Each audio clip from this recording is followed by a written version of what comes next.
kami dari kelompok 5. Kali ini kita akan diskusi mengenai pengembangan pada remaja. Nah, bersama saya ini Danatria dengan NIM 227212. Saya Palmi Haideh Lariti dengan NIM 227213. Dan saya Pusita Maladina dengan NIM nomor 227214. Dan saya Relivira dengan NIM 227215. Oke, baik. Kalian tahu nggak sih guys, kalau kita tuh semuanya tuh berada di luar daerah dari Yogyakarta. Nida dari mana nih? Saya dari Jambi. Ini Jogja ya. Dari Jogja ini di kota, dan ini Palmi itu teman kita dari luar pulau. Nah di sini tuh kalian pernah nggak sih dengar-dengar ya itu isu-isu tentang kelitih gitu di Jogja? Iya. Pernah ya? Menurut kalian yang kelitih itu apa sih? Itu kenakalan remaja sih ya, lebih kepada kejahatan yang dilakukan oleh anak-anak muda. Dan kita tahu nggak sih sebenarnya tujuan kelitih itu apa? Oh aku sih ya baca-baca tuh kalau kelitih tuh kayak buat masuk geng gitu loh. Misalnya kayak mau ngerekrut salah satu geng gitu. Nah kita tuh dikasih syarat sama kayak ketua geng gitu buat ngebacok orang. Gitu. Kalau kamu sendiri, Rel, kan kamu orang Jogja nih. Ya kamu pasti tahu dong. Kelitih itu apa?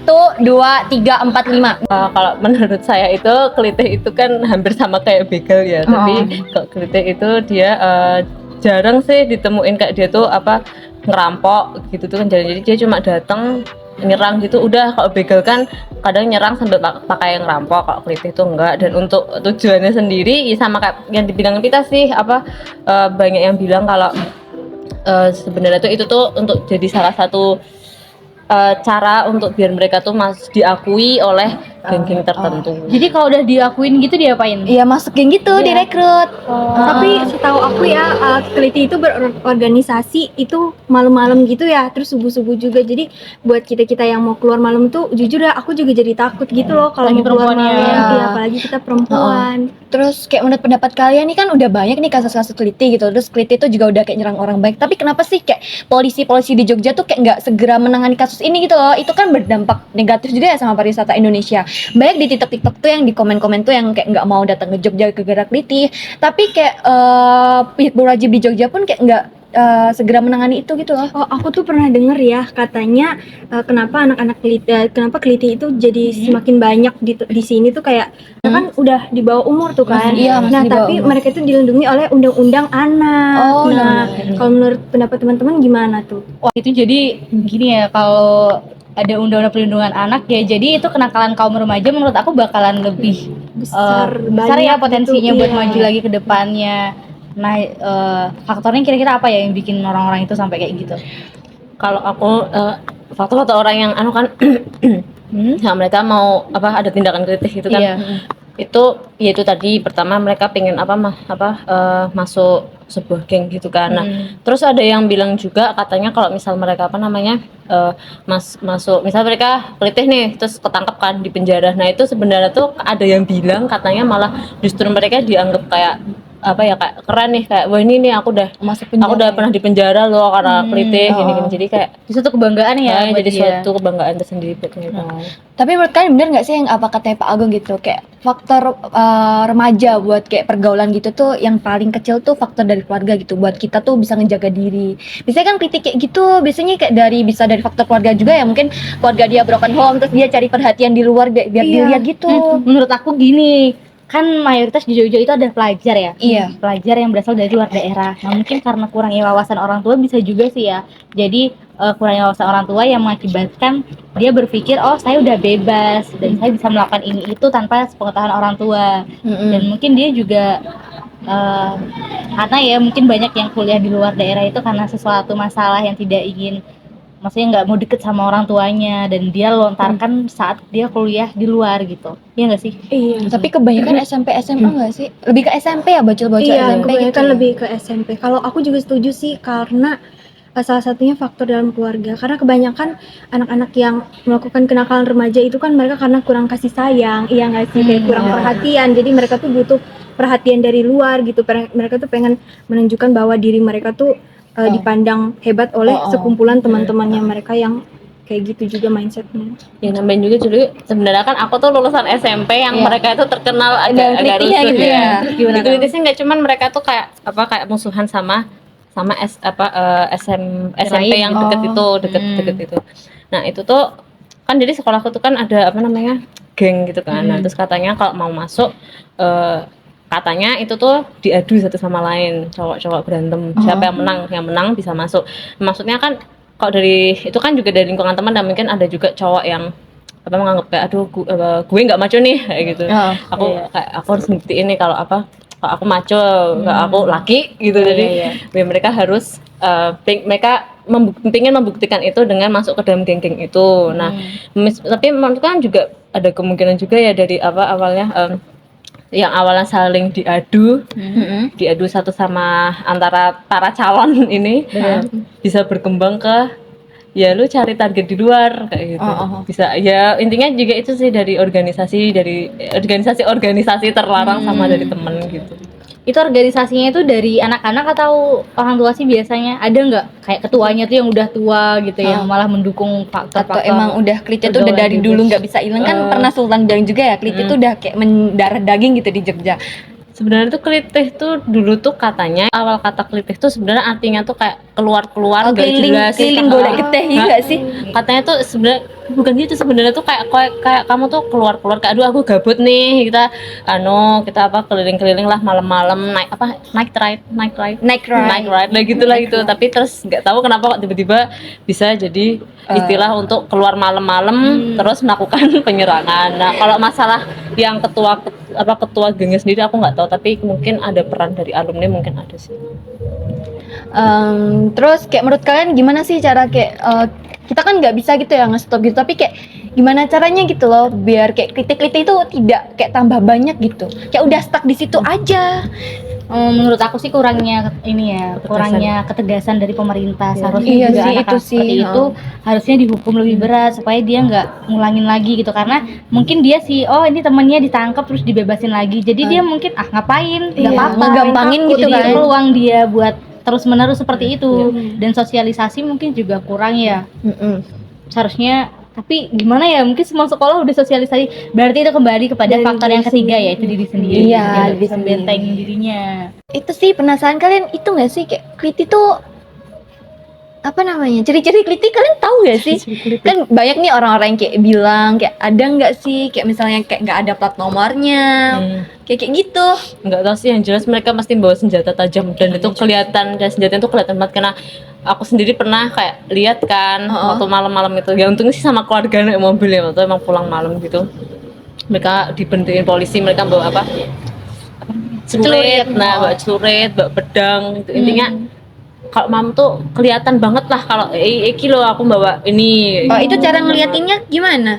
Yo biasanya kalau nantang-nantang di tangan misalnya celurit kan digini-giniin kayak jalan-jalan gitu. Nyeruin banget sih itu banget. Tapi jujur sih aku jadinya kalau misalnya kita keluar malam gitu kan, atau habis pulang dari mana gitu, biasa aku kalau cuman baru ngelihat anak-anak kecil kayak masih remaja SMP gitu bawa motor berdua bertiga kayak gerombolan, itu jujur jadi takut. Padahal kan bisa jadi mereka bukan kliti, ada cuman kayak anak-anak yang main ke rumah temennya atau cuman main doang kan. Jujur itu bikin parno sih kalau buat aku pribadi yang orang luar Jogja. Terus buat kalian nih yang kayak mahasiswi pariwisata, termasuk aku juga sih, kayak kliti itu berpengaruh besar nggak sih akan kayak wisatawan yang datang ke Jogja? Tentu sih, iya tentu, karena kebetulan kan aku cukup aktif ya, kalau aku di Twitter kan sering lihat gitu orang-orang tuh banyak banget yang kan di Twitter kan ada namanya base, kita nyebutnya forum gitulah, forum umum bicarain apa aja gitu. Banyak yang bilang kayak jangankan untuk berwisata, kita mau kuliah aja mereka tuh kayak aduh enaknya kuliah nggak ya di Jogja, enaknya aku enaknya aduh mau seperti Jogja nih, tapi takut nih kalau malam-malam klitih gimana ya. Padahal mereka tuh mengiranya tuh kayak klitih tuh hampir ada selalu setiap malam gitu kan. Padahal kan ya enggak kan, cuman ya itu jadi citranya Jogja sebagai citra pariwisatanya Jogja itu jadi rusak gara-gara klitih ini. Dan ya menurutku miris aja sih kayak pemerintah nggak ada tindak tegas gitu. Padahal kan salah satu pemasukannya Jogja itu kan pariwisata kan salah satu yang paling besar kan. Kalau misalnya berkurang drastis dan salah satunya disebabkan oleh klitih gitu kan, ya sayang banget nanti Jogja ini bagaimana ini nanti. Dan oleh sebab itu kenapa kita sebagai remaja itu harus dapat ilmu yang bermanfaat gitu. Soalnya kan emang remaja ini rentan banget kena pengaruh-pengaruh dari luar. Seperti Klinting tadi kan contohnya ya, masih remaja udah melakukan hal-hal kekerasan seperti itu. Nah itu menurut saya sih emang harus gimana ya, harus kesadaran dari diri dia sendiri. Nah, Iya sih, buat pasti kita sih. remaja juga emang kita harus pilih-pilih lingkungan, Iya, benar. kemudian teman hidup supaya faktor dari diri kita sendiri itu kuat gitu loh. Soalnya mau gimana pun kuatnya kita kalau emang udah lingkungan seperti itu, kemudian keluarga mungkin yang tidak baik, ya bisa jadi kita akan terkena seperti itu juga kalau kita nggak kuat ya. Iya. Gitu. Bisa seharusnya kan pelaku-pelakunya kan juga mungkin udah apa SMA, mungkin bisa kan udah SMA kan, bisa remaja, SMP SMA gitu iya. ya. Itu harusnya kan mereka udah misalnya otaknya mereka harusnya udah bisa sampai lah kayak oh Iya. ini baik nih, nah, ini Udah tahu buruk mana yang nih, baik, mana nah, yang udah bisa harusnya mereka udah tahu kayak oh nanti kalau aku gini gimana ya, kalau aku gini nanti gimana ya, udah tau lah konsekuensi yang dari konsekuensi dari apa yang mereka lakukan gitu. Nah, betul.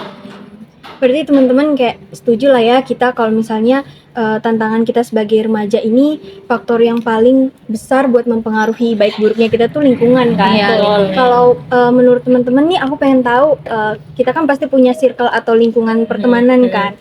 Nah teman-teman tuh pernah nggak sih ngerasa ada di posisi lingkungan pertemanannya nih yang kurang baik gitu. Nah menurut teman-teman tantangan apa yang teman-teman hadapi di saat berada di circle yang menurut teman-teman buruk itu dan gimana cara mengatasinya menurut teman-teman? Nah, ketika kalau udah lingkungan udah jelek ya sebaiknya kita harus mengontrol diri. Nah, kita harus tahu juga batasan. Kita tuh sebenarnya untuk membentengi diri ini kuat atau enggak. Kalau emang kita tuh enggak kuat untuk membentengi, sebaiknya kita jauhin dari lingkungan yang seperti itu ya. Dan takutnya ketika kita melakukan hal yang terjerumus ke sana, soalnya yang kena itu bukan kita aja, orang tua juga, kemudian orang-orang terdekat pasti bakalan Kecewa banget gitu ya. Ya, intinya apa namanya kalau misal dirasa lingkungan pertemanannya udah kayak wah ini kayaknya udah agak makin kesini makin kesana gitu, ya udah kalau perlu tega nggak tega di cut off aja, selesai aja. Oh, di cut off. Dan satu lagi nih, setiap circle di kaum remaja ya biasanya di kelompok itu ada yang namanya curhat-curhatan. Nah, sebaiknya itu sebenarnya menurut aku harus dihindari deh ya. Soalnya kan namanya remaja itu namanya masih labil. Dan ketika dia ngomong, bener ya nggak ngomong, iya nggak ngomong. Tapi kita nggak tahu ya hubungan kita ke depannya itu akan seperti apa. Dan itu banyak banget di lingkungan remaja yang menjadi konflik. Kemudian ya anak itu kena mental ketika aibnya sudah kebongkar, seperti itu. Harus bisa membatasi mana yang itu privasi yang nggak boleh di-share, Mana yang bisa diceritain. jangan oversharing lah. Iya betul. Bener-bener aku juga setuju.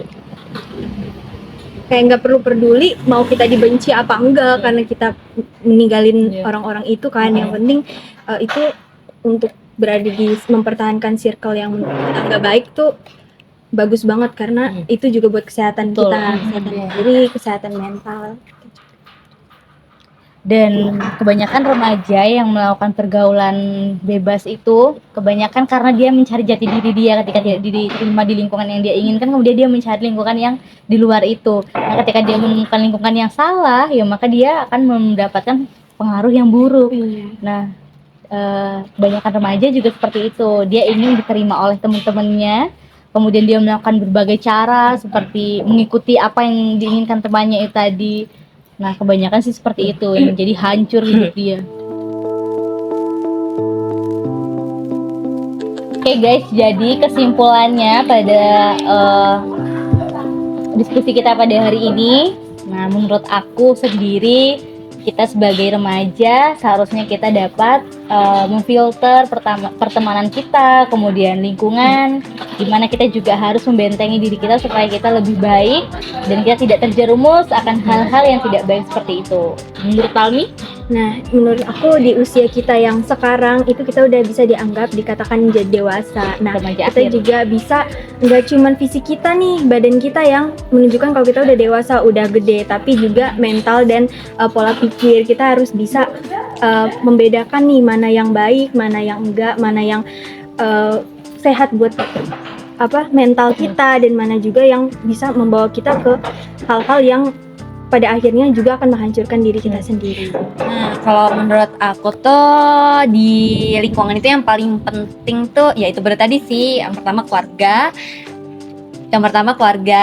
lingkungan. Terus kalau kita emang nggak bisa buat kayak terus kayak apa di lingkungan yang toksik kayak gitu, kita mendingan keluar sih, karena kayak itu berpengaruh buruk banget buat diri kita sendiri. Jadi kita pinter-pinter kontrol aja sih gitu.